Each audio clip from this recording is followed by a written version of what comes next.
शादी के 6 साल भी रवि की कोई संतान नहीं थी। जब वो इसी सिलसिले में डॉक्टर से मिला तो उसके सामने उसकी जिंदगी का वो वादा या झूठा था। आज सुबह उठकर फिर वही बात थी। आज लगभग हर दिन सिर्फ यही बात डिस्कस होती है। बस इस बात में इनकी जिंदगी में घर बना लिया है। रवि, मैंने कितनी बार कहा है कि अब हम इस बारे में बात नहीं करेंगे। लता, इस बारे में बात नहीं करेंगे। अरे, कोई छोटी बात है। आखिर तुम क्या छुपा रहे हो? रवि, बस अब तुम इस तरह की बात करके मुझे उकसाने की कोशिश करो ताकि मैं अपने आप को प्रूफ करने के लिए वो करूँ जो तुम चाहती हो। लता, कहीं चाहते हो जो मैं चाहती हूँ, और अगर तुम नहीं भी चाहते तो चाहती हूँ। आखिर हर्ज क्या? हमारी शादी को 6 साल हो गए हैं।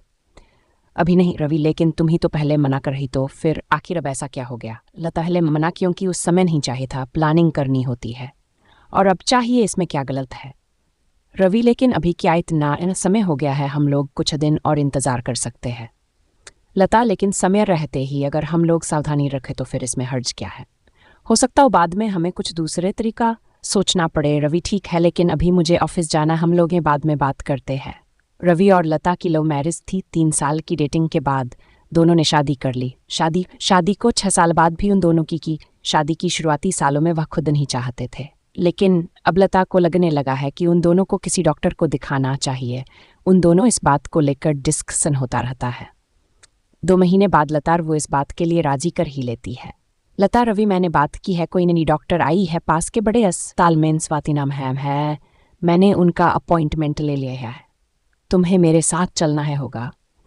रवि ने और लता दोनों अपने अपॉइंटमेंट वाले दिन पहुंच गए अस्पताल। अपने नंबर का वेट कर रहे थे।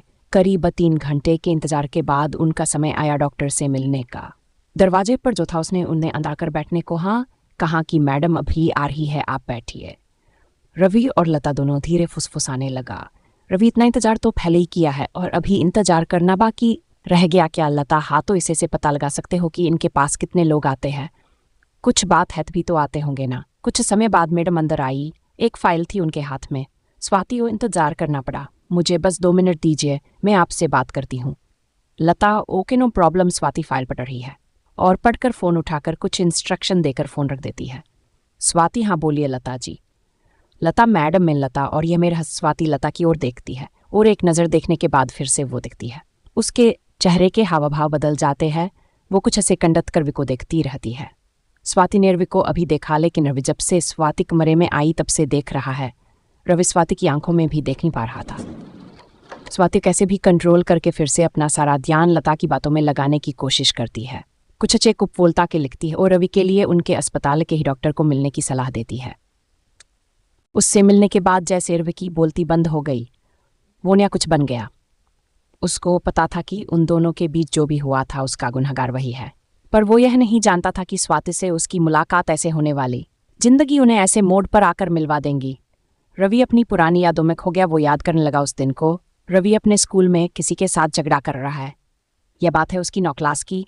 स्वाति उसकी क्लासमेट है। झगड़ा स्वाति को कुछ बोलने के लिए हुआ है। बात कुछ बढ़ती देख स्वाति को बीच में आकर रवि को रोकना। स्वाति, अरे रवि रुको, बस हो गया। उसने मुझे सुनाया तो मैंने भी उसे सुना दिया।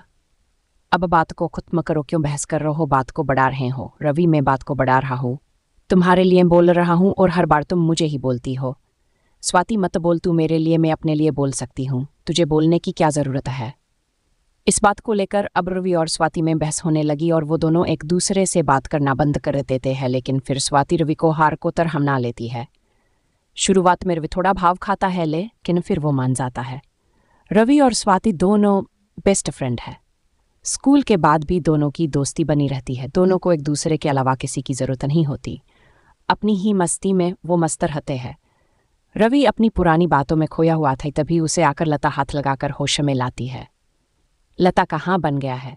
कब से आवाज़ लगा रही हूँ। रवि उठकर बैठ जाता है।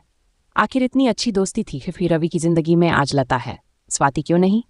रवि का दिन अब पहले जैसा नहीं रहा। वो सिर्फ ख्याल में ही खोया था।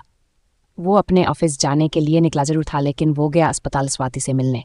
अस्पताल में स्वाति के केबिन के बाहर जाकर उसने अंदर जाने की कोशिश की तो बाहर खड़े शख्स ने उसे रोका और कहा कि सर आप अंदर नहीं जाते अपॉइंटमेंट बिना। रवि ने कहा कि मैडम जिलनामू जानती है, कहो कि रवि आया है। जब वो अंदर जाकर मैडम से पूछ के आया तो बोला कि मैडम ने बोला है कि जिसके पास अपॉइंटमेंट है सिर्फ उसे अंदर आने दो। रवि को जैसे थोड़ा बुरा लगा। उसे समझ आ गया कि स्वाति को अब उससे बात करने में कोई इंटरेस्ट नहीं है। रवि छोटा सा मुंह बनाकर से निकल गया, ऑफिस गया। वही सोचता रहा। जब स्वाति मेडिकल एग्जाम की तैयारी करने के लिए अपने शहर से बाहर जाने वाली थी, रवि की फैमिली वो शहर छोड़ रही थी, क्योंकि उनकी केवल एक संतान थी रवि। उन्हें लगा कि जहाँ रवि की आगे की पढ़ाई होगी वो भी वे रहेंगे। स्वाति और रवि दोनों ही अब उम्र के उस पड़ाव थे जब किसी के जीवन में प्यार की दस्तक होने लगती है। स्वाति, अब पता नहीं कब मिलना होगा। मेरा सपना तो तू जानता है कि मुझे डॉक्टर बनना है।